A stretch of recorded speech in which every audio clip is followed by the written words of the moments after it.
नईम पंजोथा पाकिस्तान तहरीक इंसाफ के वकील हैं और मोहसिन शाहनवाज रांझा साहब PMLN के सीनियर रहनुमा हैं, दोनों हमारे साथ हैं। पंजोथा साहब, आप क्या कहेंगे? ये काफ़ी संजीदा मामला है, मुझे तो मालूम नहीं था कि सजाए मौत और उम्र कैद तक की पनिशमेंट भी मौजूद है इस साइफर केस के अंदर।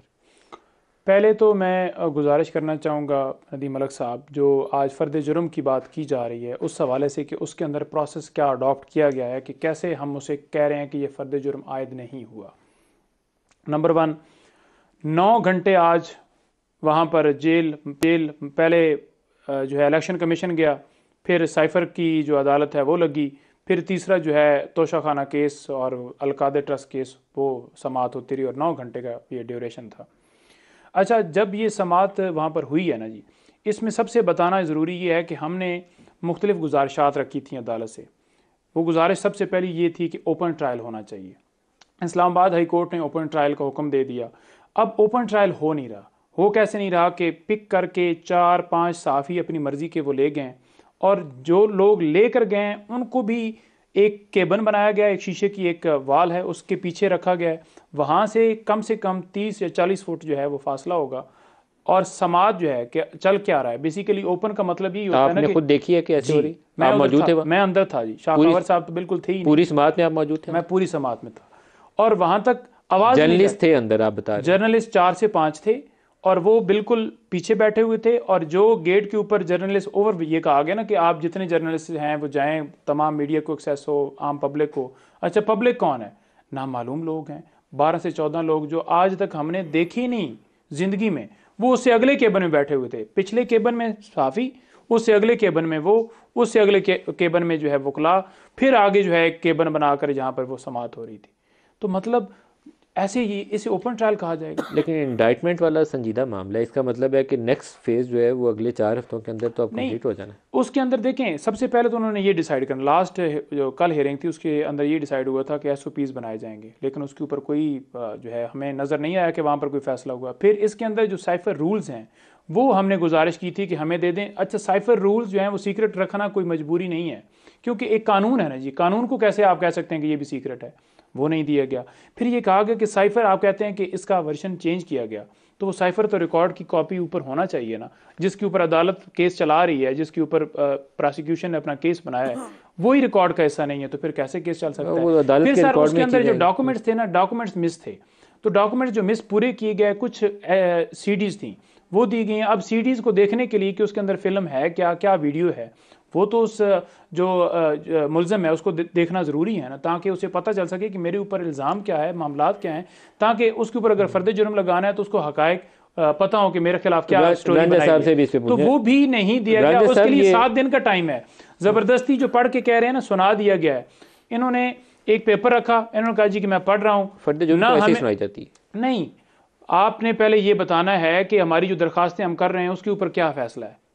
आपने ये बताना है कि जो हम गुजारिशात रखी हुई हैं आपके सामने उसके फर्द अंदर क्या जुर्म कर, ऐसे ही पढ़ी जाती है नहीं, जैसे जो आप हम कह रहे हैं, जो बाकी चीज़ें आपकी जब ठीक ट्रायल हैं। ही नहीं चलाया जा आपके सकता, इतराज़ात ठीक है, जब ट्रायल ही नहीं चलाया लेकिन जा फर्द सकता, हम जुर्म कहते हैं ऐसे कि ही पढ़ी ट्रायल जाती है। कंडक्ट ही नहीं हो सकता, फर्द जुर्म पहले ऐसे ये ही पढ़ी सारी जाती है। चीज़ें आपके की जाए इतराज़ात ठीक हैं, लेकिन जी। फर्द जुर्म ऐसे ही पढ़ी जाती है। नहीं, फर्द जुर्म पढ़ते वक्त ये नहीं कहा गया कि आपके ऊपर मुल्ज़मान फर्द की जुर्म जो है मौजूदगी वो के लगाइए, अंदर आप जो है ये आपको पढ़कर नहीं सुनाया जा पढ़ रहा कर है। सुनाएगी। नहीं, और कोई अदालत ने ये नहीं कहा कि आपके ऊपर फर्द जुर्म लगा दी गई है। हमने अभी कहा तो कि शाह खावर साहब ने आपके वो सामने थे पूरी ही नहीं कहानी उधर, बताई। वो नहीं थे उधर। शाह खावर साहब ने पूरी कहानी बताई है अभी। शाह खावर साहब उधर थे ही फिर नहीं। FIA वालों की उनकी स्टेटमेंट आपको मैं, सुना दो। वो भी गलत दे रहे हैं, वो भी अगर गलत दे FIA रहे हैं। वालों का हमने बयान सुनवा सर दीजिए, बयान सुनवा सर दीजिए रांझा सर साहब जब से हमने पूछने से हमने पहले। उनसे गुजारिश की ये कि क्या फर्ज जुर्म लग गया है, तो उन्होंने कहा ये ऑर्डर देख जुल्फकार लीजिएगा, ना अब्बास साइन कर, ना जुल्फकार साइन अब्बास करो। नकवी साहब का बयान सुनवा दें, फिर आगे चलते हैं। दिखा दें उन्होंने कहा। बेसिकली जज साहब ने सारा सुनने के बाद चार्ज फ्रेम कर दिए। उसके बाद जो है वो उन्होंने एविडेंस के लिए रखने था, तो कल की तारीख दी है। कल हम वो जो पहले 4-5 विटनेसेस जो हो चुके हैं उनकी हम जो है वो हमारी हद तक इतनी है। थैंक यू जी।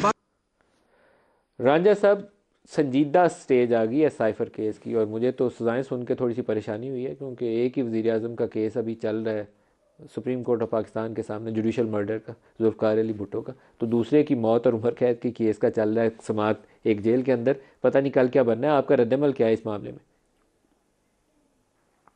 देखिए, पहली जहाँ तक तो सवाल उठता है कि साइफ़र का जो मामला है कौमी सलामती से मुंसलिक है, और आप जब पाकिस्तान के वज़ीर आज़म मुंतखब होते हैं तो आपके हल्फ में ये लिखा होता है कि आप अपने हल्फ में जो भी पाकिस्तान के मुतल्लिका आपको कार्य सरकार में जो हसास नौइयत की जानकारी आपके पास आएगी, आप उसको अपनी हद तक रखेंगे और उसको कहीं किसी पे से शेयर नहीं करेंगे। अब आप मुझे ये बताइए कि आप जब जो साइफ़र होता है ना, उसको डिसाइफ़र किया जाता है, यानी कि उसके मुख्तलिफ़ कोड्स होते हैं। वो कोड्स जब आप अप्लाई करते हैं तो उसको वो डी कोड हो जाता है। साइफ़र वो सारी कोड लैंग्वेज होती है। आपने पाकिस्तान का जो मुझे ये गुफ्तगू बड़े केयरफुल होकर करने की ज़रूरत है, क्योंकि ये सारी गुफ्तगू जो है ये अट्रैक्ट करती है क्रिमिनलिटी को। मैं इतना ये ज़रूर कहूँगा कि जो साइफ़र से रिलेटेड आपकी इंफॉर्मेशन है, अगर वो कहीं पे आप उसको डी कोड के जो लैंग्वेजेस हैं और जो वर्ड्स हैं, जब आप वो निकाल देते हैं तो आपकी पूरी जो फ़ॉरेन ऑफिस की कम्युनिकेशन है वो एट स्टेक आ जाती है। क्योंकि आपके जितने भी मामला चल रहे होते हैं आपके काउंसलेट्स के थ्रू, आपकी एम्बेसीज़ के थ्रू, वो एक ख़ास लैंग्वेज और कोड में होते हैं। और ये बहुत बड़ी बेवकूफ़ी होगी कि कोई भी मुल्क का वज़ीर आज़म उस कोड्स को ब्रेक डाउन करके फिर उसको आगे खोल के रख दे और उसके ऊपर डिस्कशन शुरू कर दे। उसमें वो कोड्स, वो हर चीज़ जो हैं वो सामने आ रही होती है। तो ये राजा मामला साहब, ऐसा इसके है कि अंदर जो इसको अगर सज़ाएं बताई हैं ना, मैक्सिमम जो प- पनिशमेंट बताई है अभी शाह खबर साहब ने, वो सज़ाए मौत और उम्र कैद मुमकिन है। ये मैक्सिमम पनिशमेंट है इस केस के अंदर। ये बड़ी ख़तरनाक सूरत हाल है, आसान मामला नहीं है। और 3 चार्जेस जो हैं वो तो तफसील की अभी बात है। ये जैसे जैसे इनकी शहादतें आएंगी तो मामला और खुल जाएगा कि साइफ़र को पास रखा, वो जलसे के अंदर इस्तेमाल किया, मुल्क की सलामती को नुकसान पहुँचाया। ये तो चार्जेस हो गए, लेकिन सज़ाओं की नौयत आप उसकी ग्रेविटी को अंडरस्टैंड कर रहे हैं, आई होप कि वो फॉर्मर प्राइम मिनिस्टर के ऊपर देखिए मैक्सिमम पनिशमेंट अगर लगाई जाए तो वो उम्र कैद है या सजाए मौत है साइफर केस के अंदर।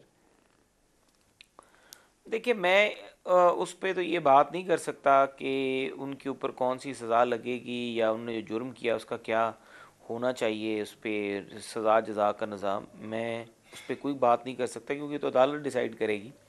पनिशमेंट्स जो हैं, जो पनिशमेंट्स हैं वो पनिशमेंट्स हैं। उसको कानून में जो चीज़ जो चीज़ लिखी हुई है उस पर अगर हम महसूस भी करें कि वो ज़्यादा है या वो कम है तो उससे कोई फ़र्क नहीं पड़ेगा।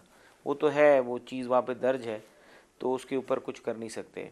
लेकिन जहाँ तक उसके जहाँ तक फ़र्द जुर्म की बात की इन्होंने, जब खान साहब पे तोशा खाना का फ़र्द जुर्म लगा तो मैं ख़ुद अदालत में मौजूद था। अदालत मैं था, 1-2 बंदे और थे, और क्योंकि मैं मुद्दई था उस वक्त, तो मैंने उस वक्त भी फ़र्द जुर्म पूरा लग गया और मैंने खुद सुना, फ़र्द जुर्म पढ़ के सुनाया जा रहा है और बिल्कुल तसल्ली से उनको बताया गया। और खान साहब के वकील ख्वाजा आरिफ साहब वॉकआउट कर गए कि जी नहीं, ये फ़र्द जुर्म नहीं, इस तरह लगता है। देखिए साइफ़र से मुतल्लिक जितनी भी इंफॉर्मेशन है, पहले तो वो सेंसिटिव इंफॉर्मेशन है और मैं समझता हूँ कि उसकी जो जब इमरान खान से कहा जाएगा कि वो साइफ़र को आपने किस तरह डी कोड किया तो वो सब चीज़ें आ जाएंगी।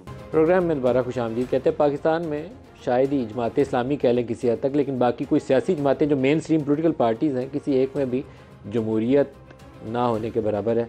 उनके पार्टी इलेक्शन जो है वो इलेक्शन के नाम के ऊपर एक धब्बा है। वो नॉमिनेशन होती है, पता होता है सबको पहले कि जरदारी साहब के बाद बिलावल के बाद कौन किसकी बारी, नवाज़ शरीफ के बाद शहबाज के बाद मरियम।